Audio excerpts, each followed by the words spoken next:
Hello, everybody. Welcome back to Every Day is Friday 365. I'm your host, Matthew, and remember to subscribe so you can join me on this journey where every day is Friday. Today, I got a really special guest joining us, Dr. Lee. He is a relationship coach and the creator of the Save the Marriage system. He has also written some books that are in the description down below, and he's the host of Save the Marriage podcast. Dr. Lee, welcome to the show. Hey, Matthew, thanks for having me. I'm excited to be here. Yeah, let's jump right in. For the listeners who may not be familiar with your line of work yet, can you give us a quick rundown of who you are and what you do? Yeah. So for, let's see, the past 3 decades, I've been working with couples, particularly the last couple around the world, to restore their relationship. I was originally trained as a therapist, and then I switched over to coaching, being a relationship coach, marriage coach in particular, and created the Save the Marriage system to help people get beyond where they were stuck. And that's kind of what led to the books and all the other programs I've got out. I've got an app out that helps people unpause their marriage, and we can talk about why it's paused and get into that. But that's where I come from. You know, everyone has a reason they step into like that kind of work in marriages like you do. How did you first start helping couples with their marriages? So that actually starts before I even was a professional. So I knew I wanted to be a therapist when I was in college. I probably at that point couldn't have told you what direction. So when I was doing my post college degrees, more of those than I care to, I had training in individual therapy and also in marriage and family therapy. So my PhD was mostly around marriage and relationships and systems. And why I chose that is probably the childhood stuff. So my parents in their mid-80s are still happily married. My grandparents were happily married, but I had an uncle who was not quite so successful. And in fact, when he ended relationships, they were ended poorly. And I had 2 aunts that didn't have success in relationships. And one of them particularly had poor endings to their relationship. And I just realized there had to be a better way, A, of being married, and B, if you can't be, of how to end that. And so I got really focused on what helps relationships. That the switch for me from therapy to coaching was because I realized how ineffective therapy actually is for helping people save their relationship. And I just realized there had to be a better way. So the roots of it go all the way back to childhood. The frustrations of it come from a professional level, though. Okay. You know, with all your years of experience, Lee, if someone's listening feels stuck in their marriage, what is the first step they should take? Let's talk about why they're stuck. And so that may help us understand how you get unstuck. So here's my core belief. People would come into my office and they would tell me what was causing problems. And I pretty quickly realized that what they were telling me were symptoms of the problems, not the problems themselves. And so here's what happens.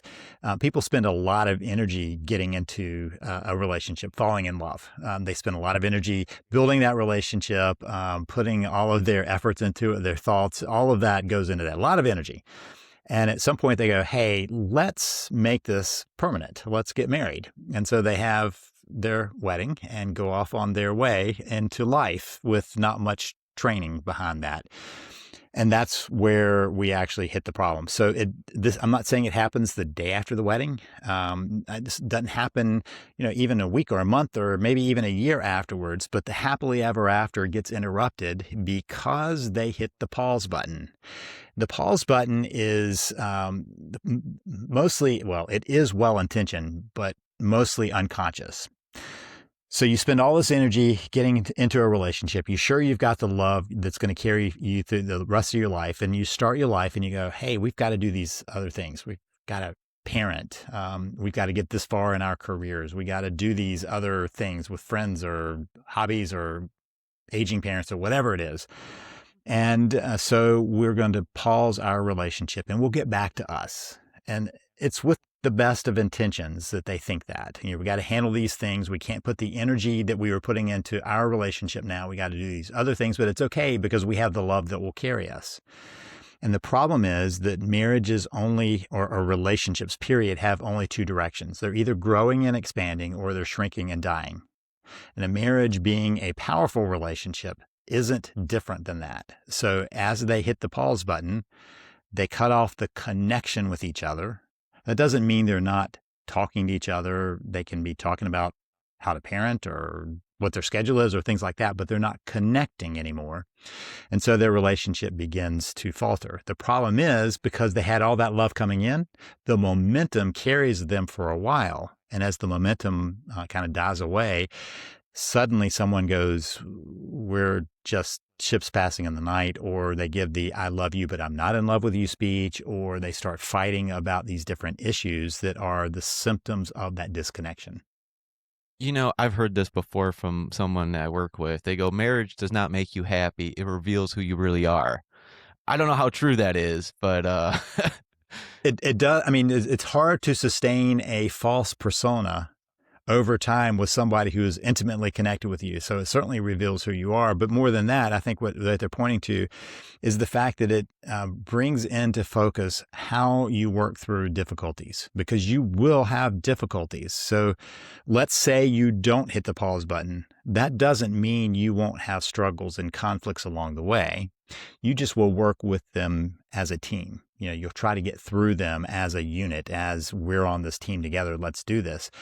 If you've disconnected, then you're going at it as you versus me. It becomes oppositional, and then more damage is done. So it begins this cycle down where both people are feeling less and less connected, less and less feelings together. And so the disconnection, if it continues on, feels like it's disrespect, and then it's disdain. And at that point, you've got a pretty serious disconnection that has often pushed the couple completely apart.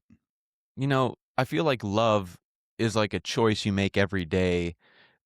Why is hitting the pause button on a marriage so dangerous? It is because that daily stuff you were talking about ends up getting sidestepped by everything else. So if you think about developing that relationship, think of all the habits people put into that. They build into it. You start communicating with each other in different ways that you do, like texting somebody, texting this person you love and sending them notes and sending them gifts and seeing them on dates and being with them. All of those pieces are habits that you're forming of connection. The pause button pauses those habits and substitutes the habits of disconnection. And so instead of attending to each other, they're attending to these other things. Again, for the best of reasons, but for the worst of outcomes. And so that's the problem. That's why it's so dangerous. The connection, that is part of our being human. We need connection. So you hear people talking about attachment styles these days, right? And so that attachment style research goes back to watching how children deal with an absent mother. When a mother leaves a room, how do they react? And why do they react at all? Because of an attachment, a need for connection. So in kids, it's attachment. We need somebody to protect us. In adulthood, it's connection of how do we stand together and be in this. We are just relational creatures, more so than probably any other creature out there, because we have this capacity, like we're doing right now, of sharing words. Instead of just being in proximity or maybe calling out dangers to each other, we can actually talk. So if I asked you what you did, I don't know, let's say last Friday, you probably can tell me, right? Because every day is Friday. And so we can begin to have these conversations that other creatures can't have. That means that we need more connection. So what other creature in the world does it take 18 plus years to have, an offspring get ready to leave, to launch out, except for humans? Because we learn in connection. Other animals have instincts much more deeply than us, but we learn in connection, which means we also need connection. Can you peel that back one more layer for me and the listeners? Why do couples miss those chances to connect every day? And what are some ways they can connect? Yeah, so connection comes, let's kind of peel it back let's do 3 layers actually. And these are the 3 levels of connection. The 3 levels are 3 pillars of connection. So it's not like you go from 1 to 2 and 2 to 3. It's all 3 are ways we connect. And just to be clear, it's ways we connect, period. But in a marriage, it's where we connect most more than anywhere else. Like the marriage is set up to be our biggest point of connection. So let's go through them. The first one is physical connection. This is, when I say it, people go, oh, sex. Well, sex is a way, but no, loving touch is what we're talking about as a overall theme. And this is something that's with every other warm-blooded creature around us. We do that touch connection. My dog is currently sleeping here, and in a little while, when I sit on the couch, she's going to be right up against me because she wants to be physically close. That's physical connection. That's what she understands. She wags her tail when I talk to her. She doesn't understand it. She just likes being talked to, but she likes physical connection. Okay, so that's physical. That is nonverbal, right? That's you can't talk about hugging. You hug. You can't talk about holding hands, you hold hands. So that's nonverbal. Then there is emotional connection. Emotional connection is both verbal and nonverbal. So as we're sitting here looking at each other, you're nodding in agreement, or at least nodding for me to continue talking. That's nonverbal. And sometimes couples will shoot a look to each other in agreement, like, we're watching some crazy kids do something. You just kind of give that look to each other and you go, okay, we're in this together, right? That's a nonverbal. It's also verbal. And it's verbal and nonverbal on two different pieces. One is the feeling of we get each other, that like we understand what makes each other tick. When my wife laughs at one of my jokes for whatever reason, I go, oh, she gets me. And then when I'm listening to her and responding to what's of interest to her, I get her. She knows that. So we get each other. That's one. The other is that we support each other. Tough times or good times, or just in between, that we feel like we have somebody on our side, that we're in this with somebody. There's a team there. So the verbal and nonverbal communication can strengthen that sense that we get each other, that we support each other, right? So that's that emotional connection. Then there is spiritual connection. And this is the one that a lot of people miss. They lump it into emotional connection, but I want to point out why it's so different. So spiritual connection, when I say it, people are like, oh, you mean religion? And my response is no, but I mean, yes, that is a piece of it because our religious beliefs carry a lot of our core values. But what the spiritual connection is the willingness to share your most vulnerable parts with somebody, the parts that you don't just tell the world, what your dreams are, what your hopes are, what your fears are. That's what's shared in its spiritual connection. That is verbal. So the interesting thing, having worked with lots of couples before they got married, they had to come see me 3 times in order to get married somewhere. So I got to see a lot of people who were very in love and ready to get married. And I would say, how'd you fall in love?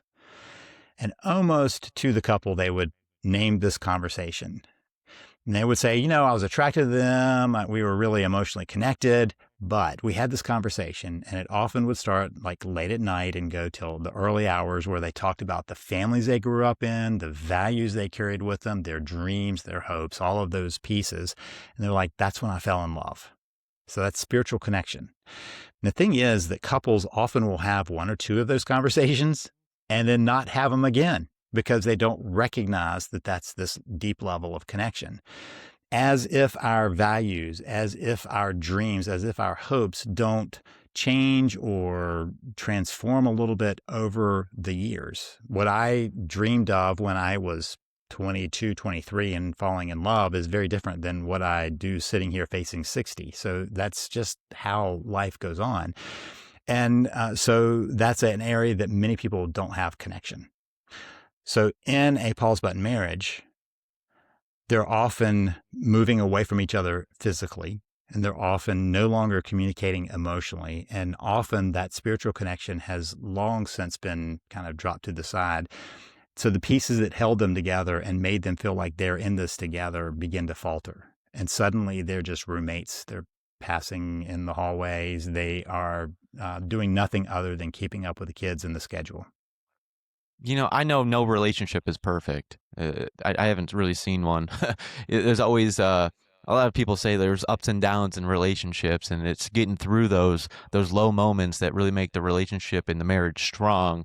I mean, what does a thriving marriage actually look like? Well, so you're right. No marriage is perfect, but you can be perfecting it. Like that can be your goal, to see if you can move towards it, see if you can move in that direction. Now, ultimately, there's always going to be some pieces of that are always left to grow into. And so one thing of a thriving relationship is that it is growing, how you understand each other, how you work as a team. So I talked about that, feeling like you're in it together. I have a core belief that what makes a marriage work is having the sense that it's a we, like we are in this together, not that you lose your individuality, but actually you bring your best self to it as much as you can. And I mean best at that moment, not like you're optimal, but the optimal you have at that moment, you're bringing that to the relationship and you're working as a team. So a thriving relationship is growing. It's deepening those ways that you're connected together. It's seeing that you're working as a team. And so at the risk of things, let's throw in a sports analogy. When you're on a team in sports, you have a goal to win, not to take on your teammates, not to belittle your teammates, not to prove that you're better than your teammates, but to win.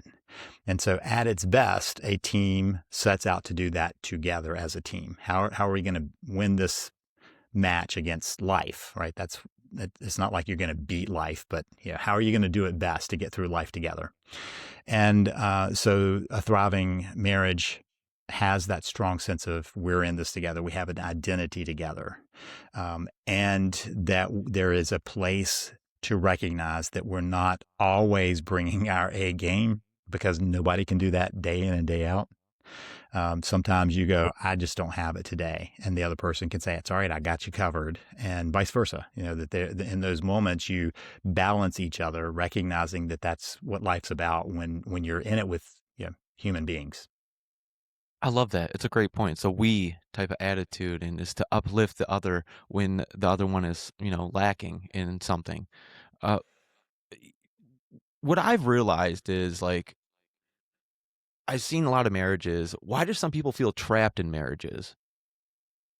So the same ways that we can feel connected with somebody and in it with them can feel restricted. So let's go back to that team thing. There are times when people are like, man, I wish I could go play on that other team, right? And that's the nature of that. And so the same constraints that help build a marriage can, if you are disconnected, make you feel like you're bound to the marriage. And it's the same piece. Like, I've agreed to be in this and I've pledged to make sure that it's safe. But if I'm disconnected in that begins to feel like it's a barrier. So the disconnection, again, is what leads to the feeling the trapped, because you're not able to both be present in the relationship. You're wanting to find a way to connect somewhere else. And I'm not saying an affair, but connect elsewhere, because that's what drives us. Yeah, I mean, and especially if you're waiting for your spouse to change first, I mean, your marriage might just stay stuck. Yeah, and that is the interesting thing that I've witnessed. People are like, "Oh, you can't save a marriage by yourself." Well, I've seen it happen plenty of times. So I'll tell you what I often hear. People will say, "Well, it takes two to tango." My response is, "You're already dancing." That started a while back, right? The dance is going.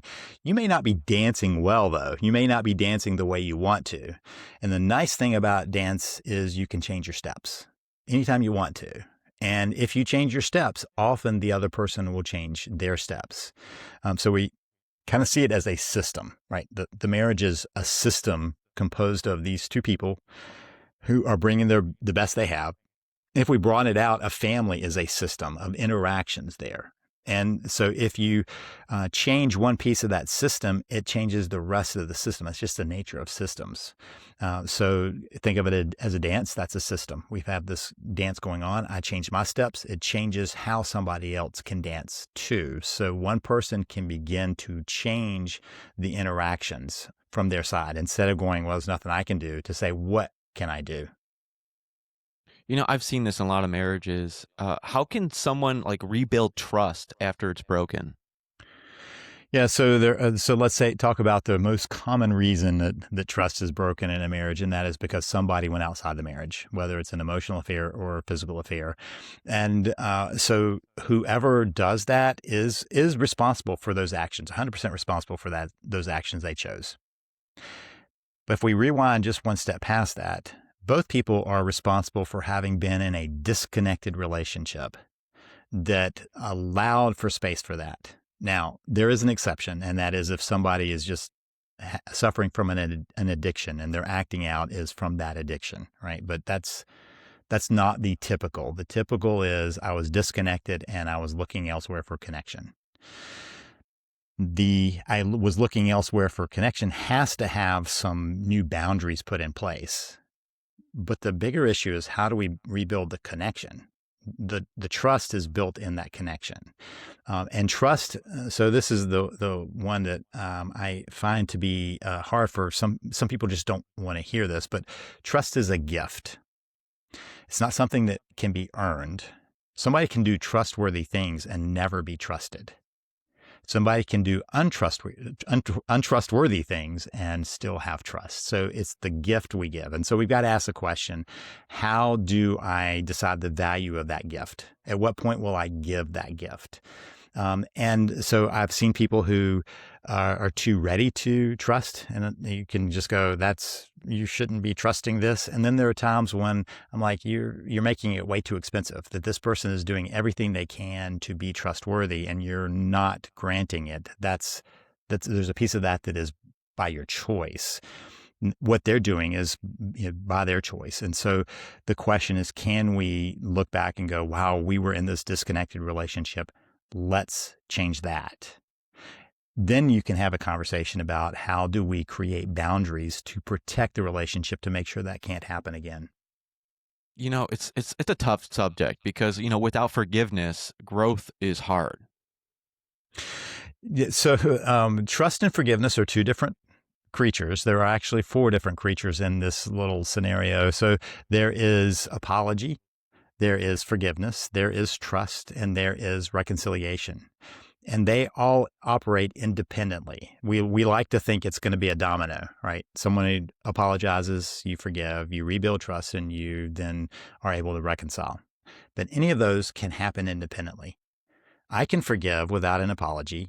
Somebody can apologize without getting forgiveness. I can trust without an apology. I can trust without forgiving. I can just say, oh, you know what? I'm gonna hold that, but moving forward, I'll trust your actions.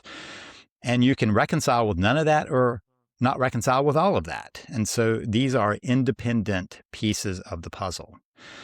And that means that we have control over our part of that.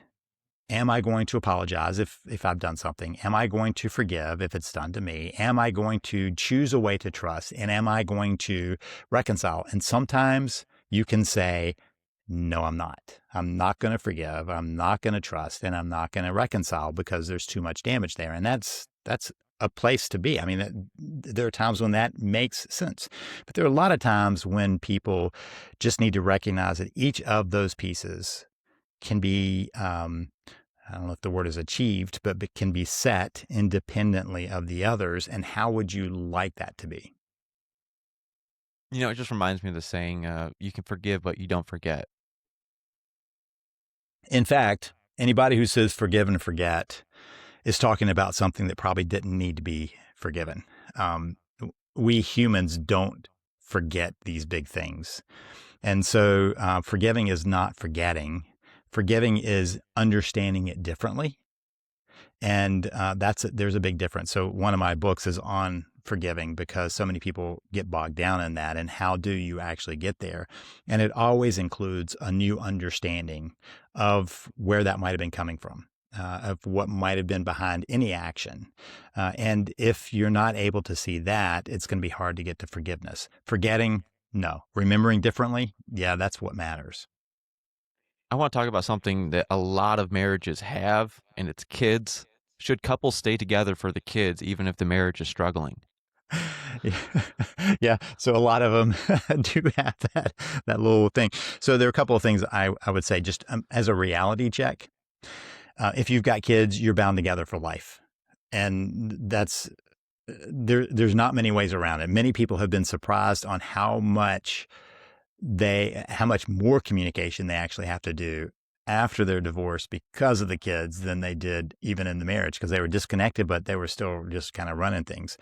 So the myth that we get rid of each other if there are kids involved is a big myth. And then the question is, how do we manage all of that? So let's step back a little bit. Is there a reason to stay for the kids? Well, that puts it as a binary choice. We can either leave or we can stay together and be miserable. And it just feels like to me that there might be a third choice of like staying and building a marriage that both people would like. And part of what gets in the way of people is that when we're in pain, we only have one messaging coming from our brain: get out of pain, get out of pain.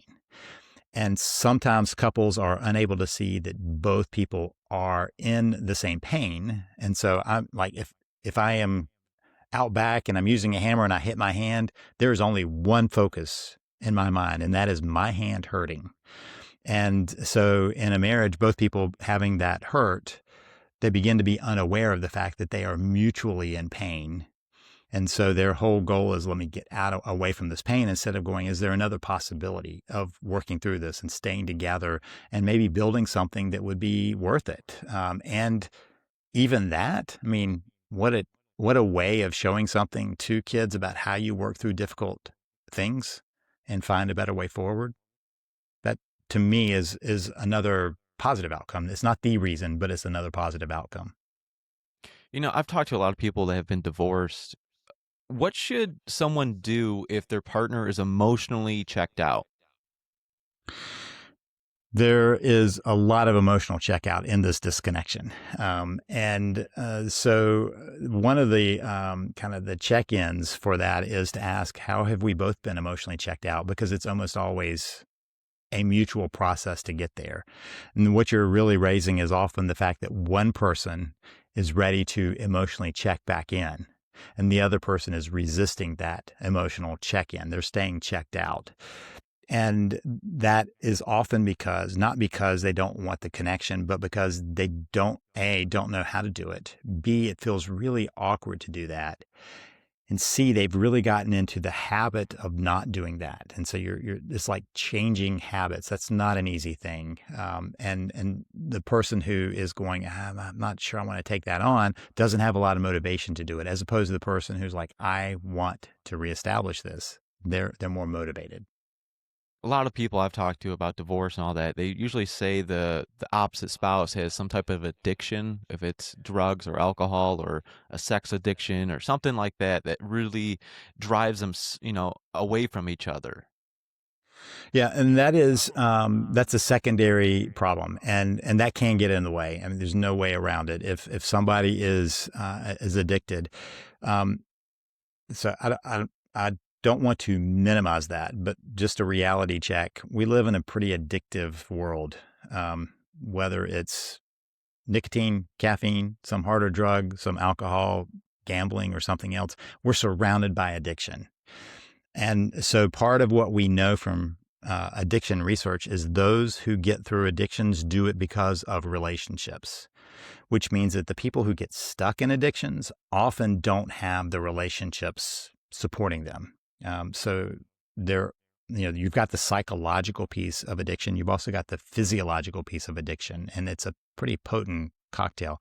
Turns out that our bodies are built to be addicted because that's what our ancestors used to survive. If something tasted good, to get addicted to that sweet, because it was only available for a small part of the year, meant that they were going out and getting a lot of carbohydrates when the fruit was available or whatever. And so we have a propensity towards that.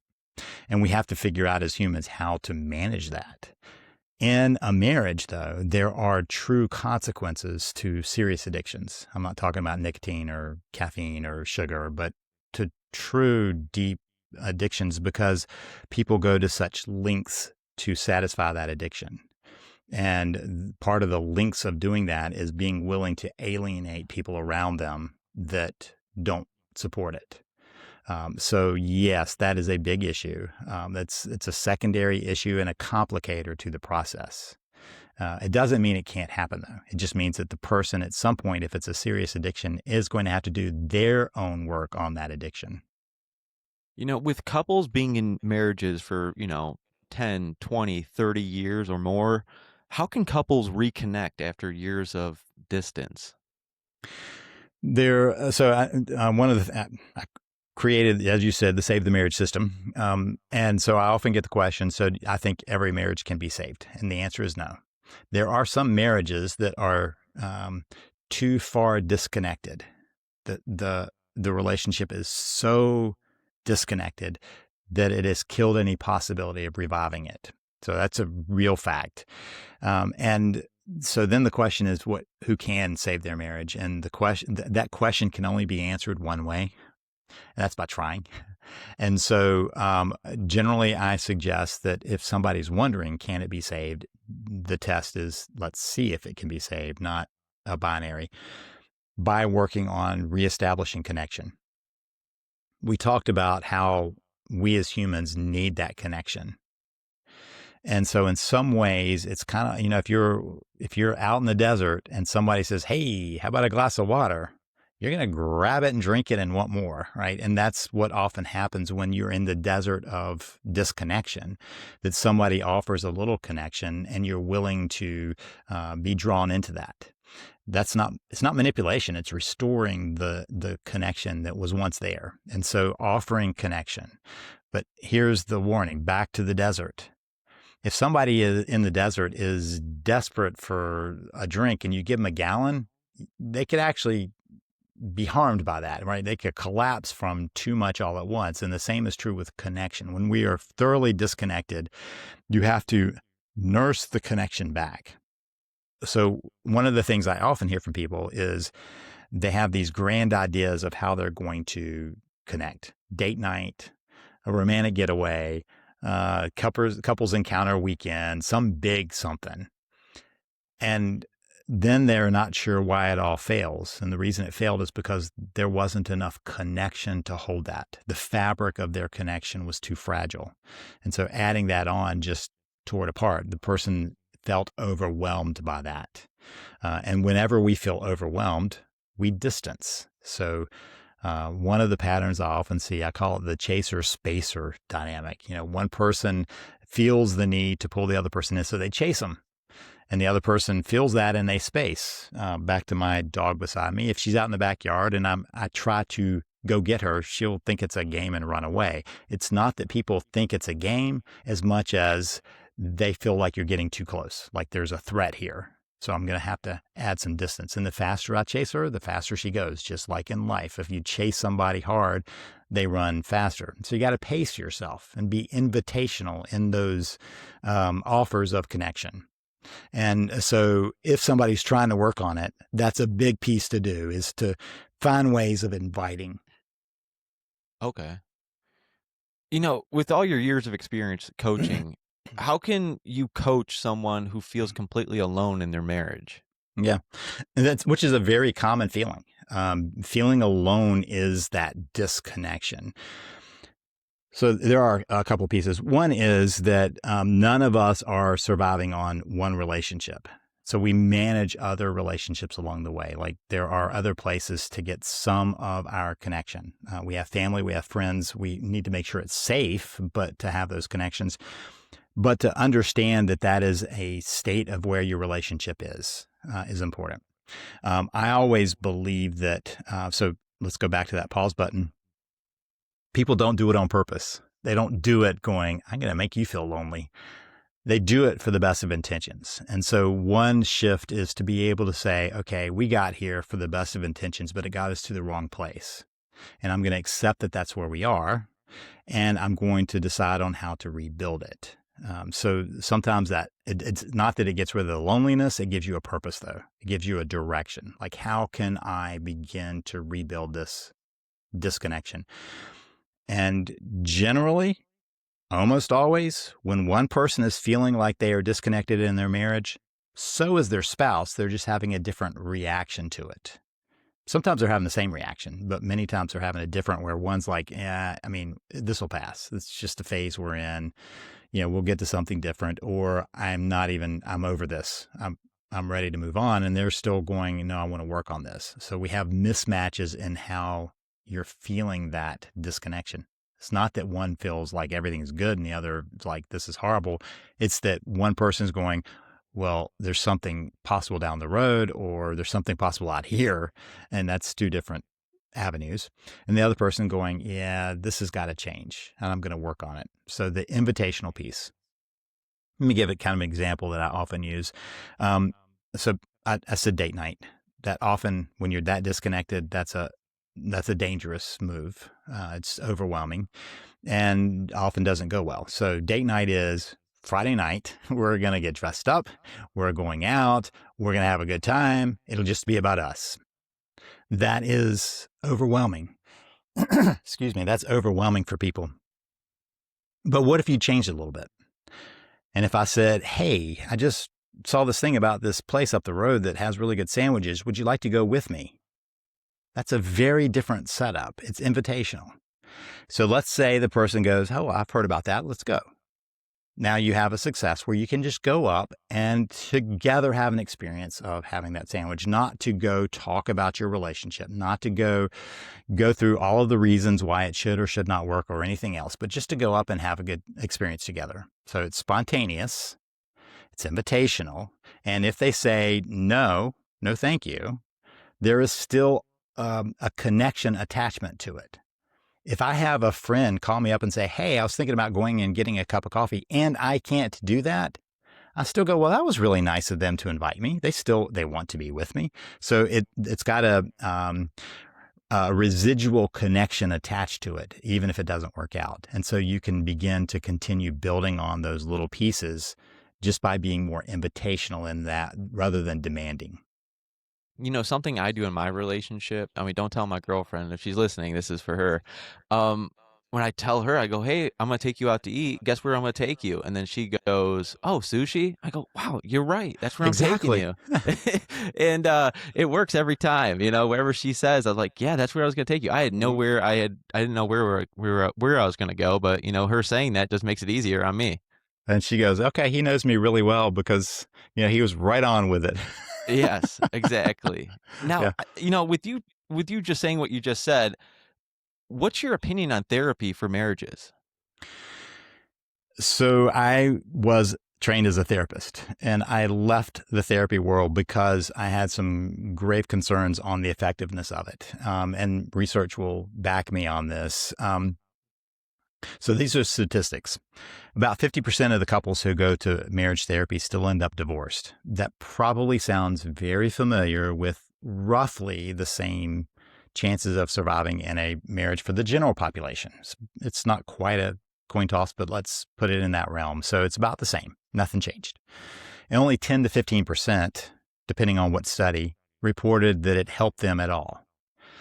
So let's say you go to the doctor and the doctor says, all right, I think you need to have a procedure. Got to let you know, 50% of the people who have this procedure die. Only 10 to 15% show any improvement. So can I get you signed up for it? You would be very resistant. And yet that is the first order that people do for therapy. Now, whenever I say that, somebody says, I had a good experience in therapy. And my response is, that's anecdotal. Research is looking at a broad group of people. You and 10 to 15% said that, so you just happen to fall in that 10 to 15%.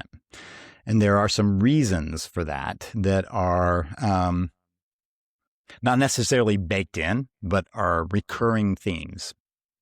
One of them is that most states who, excuse me,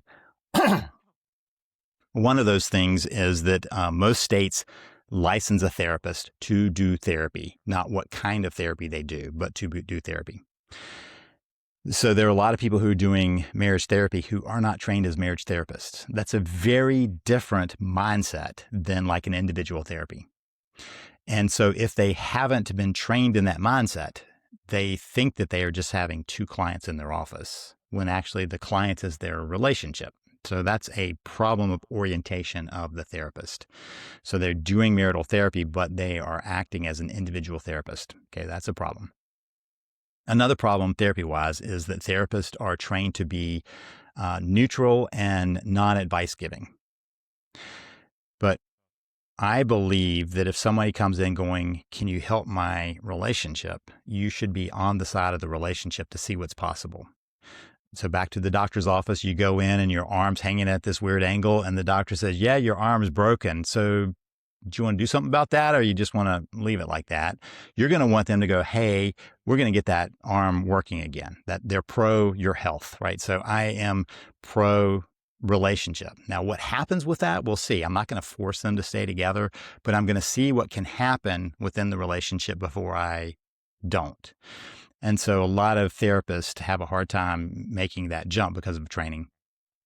But further than that, most therapists are trained to not give advice.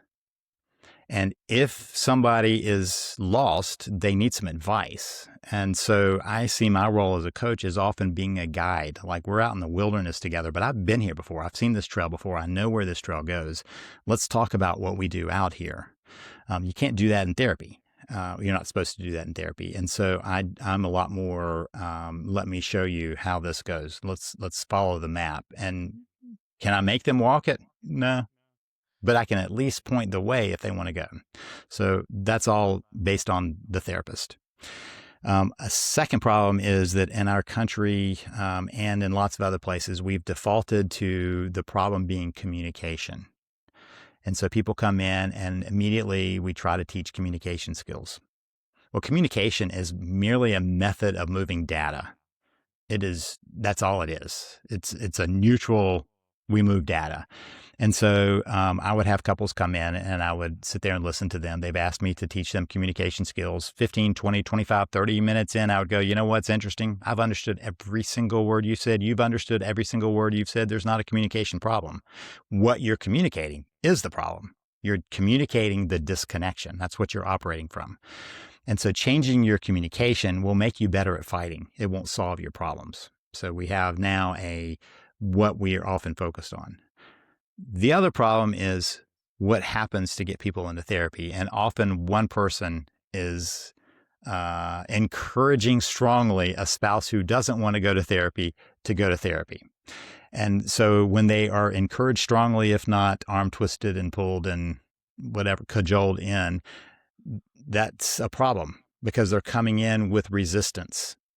And we humans, it's called psychological reactance. We humans will push back on things, even if we know it would be good for us, if we feel like somebody's telling us. So you're automatically setting it up. And most people are hopeful that this therapist will have the secret magic to make a spouse want to be there.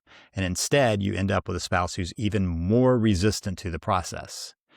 Which brings us to the final piece of this, which marital therapy requires both people to be there to qualify as marital therapy. Relationship coaching, which I do, requires one person to be there, the one who wants to be different in the relationship and to try something different in the relationship. So I don't have to have a resistant, reactive spouse to be there, and we can still make progress. You know, with all your years of experience, is marriage harder today than it was 30 years ago? I think the difficulties have changed some, but I don't know that I see it as necessarily being harder. When I was being trained back in the late 80s, early 90s, people were asking the question, do you think marriage is harder than it was in the 60s? And I had a professor who told me that they were asking the same questions back in the 60s. And so I don't know that it is. I think some of the issues are different. Some of the amount of information that now comes at us is different for sure. So there's a lot more noise around us all of the time. But the underlying issue of connection, that goes back a long ways on our need for connection. I mean, that is a human element. And I don't think that's changed. Our expectations of marriage have changed over the years. What we expect a spouse to be doing or what we expect to be doing in a marriage has changed. One of the bigger changes is every time they do the study, people put more and more emphasis on a successful marriage, including a spouse that supports their self-expansion. That's the term. That supports them doing therapy or coaching or trying out new cultures or food or learning new languages or hobbies, and they feel supported by that. That grows stronger. You know, in the last several decades, that's just gotten more and more stronger every time they study that. That's just another element, though. And whether you feel supported or not, is part of that connection. So whether it's about self-expansion or supported in your occupation or taking care of the kids or the household or whatever, it's changed what you're looking at, but the underlying is still there. I do see social media helping people get into relationships. It's a lot easier nowadays, with the Hinge, the Bumble, the Tinder. It's a lot easier to get on a relationship because you're looking at someone that wants to be in a relationship as well. It's always been interesting to me. I've been spending years talking with these people getting married, and I would ask the question, "How do you meet?" And I remember at beginning of the career, people would be saying, "Well, I wish I could tell you we met at church or at school or whatever, but we met at a bar." So they would say that with some embarrassment, knowing that people who were going to that bar were basically going because they wanted to meet somebody, right? And so then everybody started going, "Oh, we met at a bar." And then slowly I started noticing the embarrassing piece of people going, "Oh, we met online." And then there was no embarrassment anymore. So the places where we're meeting has changed for sure.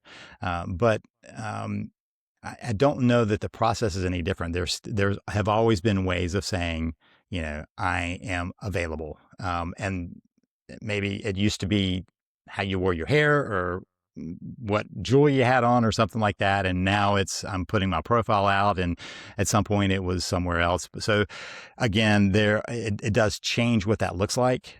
The fact is that we humans want to have that deep relationship, and what that looks like, what that is about, still focuses on that deeper need for connection.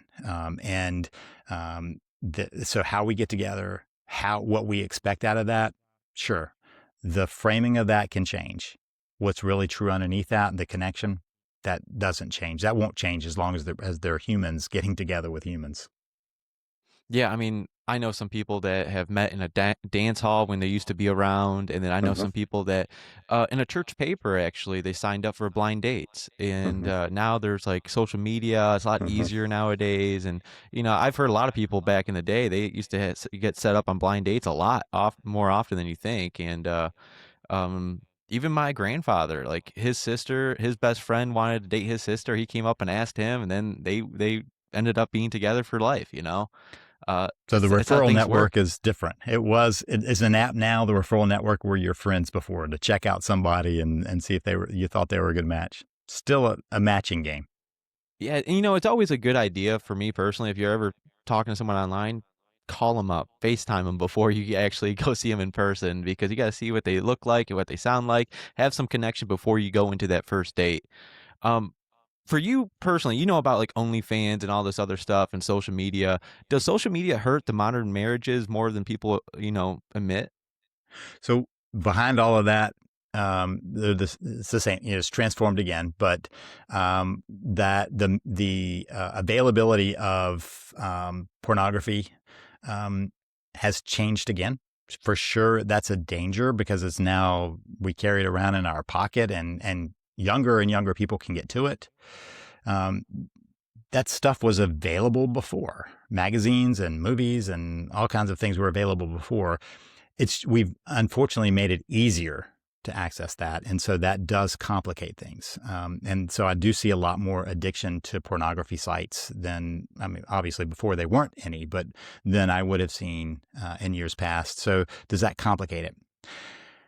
It depends on so addiction is addiction. And there are people who have propensities for addiction. My specialty is not addiction. I've just been around long enough to know that there are some people who just tend to fall into addictions, and they're going to fall into addictions, and where they're going to get that met is the question. Still, is there a place where they are trying to find a substitute for what they feel like they're missing somewhere? And addictions are almost always trying to fill a hole. I mean, John Bradshaw's quote long ago is, "Addictions are a hole in the soul." You're trying to fill the hole, and you just keep finding the wrong stuff. So I don't know that has changed. How people can find it has certainly changed and has certainly complicated things. It's been an issue for decades now. With all your wisdom you've dropped in this podcast, what are 3 lessons about love and connection that people can use right now? So we talked about the team thing, and that is always central to me. That if you can view it as a team, you have a place to move to and ask the question, how am I playing on that team? So first one is team. The second one is, how am I playing? Am I showing up the way I want to in that? That is a central piece of what I think people can do in their marriage. Do I show up the best I have right now? And I think a lot of times people bring the scraps. They've spent all of what they want to somewhere else and they bring the scraps. Maybe it's work, maybe it's with the kids or somewhere else. So showing up to play the game on the team. And the third piece is to understand how deeply connection matters. I think we underestimate the drive for connection. And so if you know how important that is, then you make sure that the disconnection doesn't happen. Okay. That's a great point. Let me ask you something. This is kind of like the Friday mindset part of the show. I want to dig into your journey and mindset and the moments that really shaped you. What has been the best piece of advice you can share at this point in your life? Yeah, so part of it was my experience. When I was in my mid 30s, I had a health crisis and I didn't know how much time I had left. And so at that point, I became very clear. I call it bonus days. That's what I'm living is bonus days. I didn't know I'd have them. I should have been thinking that I had bonus days long ago, to take it seriously that we have today, we have right now. And so what's important? Where do we want to focus our attention? I believe deeply that humans need a deep sense of meaning and purpose and a deep sense of belonging. And to spend our time doing that. What we do instead is substitute for, can I earn as much as possible? I spent early part of my career, I was a chaplain in a hospital. You know what? Nobody ever told me they regretted that they didn't spend more time making money. They only told me the regrets of relationships and living out their purpose. Those were the two big ones. That tells me something that we can reorient that anytime and better now than when it's too late and all we have are regrets. So going through a day, every day, going, how can I improve the relationships around me and how can I find meaning and purpose in my life would do a lot to get us through some challenging times. I love that. It's a great point. If you didn't really understand that, go back 30 seconds and listen to that. That is some great advice. Uh, What's some advice you can give some people who want to get to your levels of success?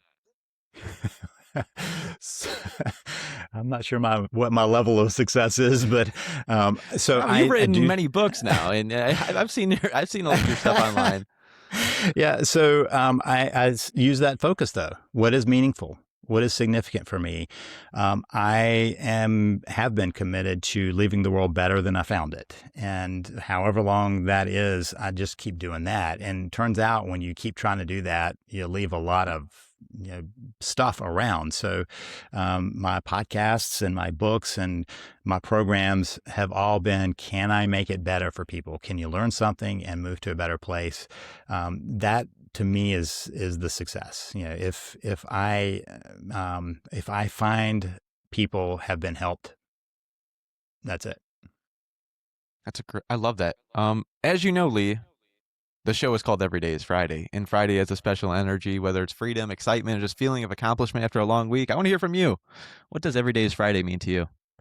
Yep. So every morning, my pup and I go for a walk about 4 miles. And every morning, I go out and enjoy nature. We're surrounded by some pretty places. And for me, that's the shift. I'm going to start my day on a downshift of energy. When it's warmer, I'll be paddling out any chance I can on a paddleboard. And that is my time to go, okay, this is the breathing room. And so for me, it's finding the places to breathe. This is your chance to lead the listeners with something powerful. Is there anything else you want to share? We have covered some ground here, haven't we? Yes, we have. I appreciate all your experiences and stories you've shared. And so relationship are what matter. I mean, that to me, the heart of it all is the relationships are what matter. And how we work on those is all based on the fact that we make sure they matter. Now, where can people follow and support your work? I know everything will be in the description down below if you want to share right now, though. Yeah, so some people find that they have hit that pause button and just chronic unhappiness, not where they want to be. So that's where my Unpause app fits in, because if you pause your marriage, the way back is to unpause your marriage. And that app is at unpauseyourmarriage.com. And we walk through some education pieces, some daily training, some exercises, and a daily exercise morning and night to help you frame your day. And that's so that you can get off the pause button. I mean, that is designed for one or both people to use, but unpauseyourmarriage.com is the site for that. Some people find they're past that they really are on the edge and want to work back from there. That would be the Save the Marriage system, and that's at savethemarriage.com. So if you find yourself really feeling like maybe you're at the end of the rope, there's still things to be done. If you feel like you can step in and don't want to have regrets over what you didn't do, check that out at savethemarriage.com. Yeah, go check that out. It's in the description down below. Hit the link and go follow and support his work. And thank you for sharing your stories and experiences today. I really appreciate it. And Matthew, thank you for having me. Yeah, and to everyone listening, if you enjoyed this episode of Every Day is Friday, make sure you follow, share, and keep that Every Day is Friday mindset going. Stay inspired and make every day feel like Friday. Until next time, everybody.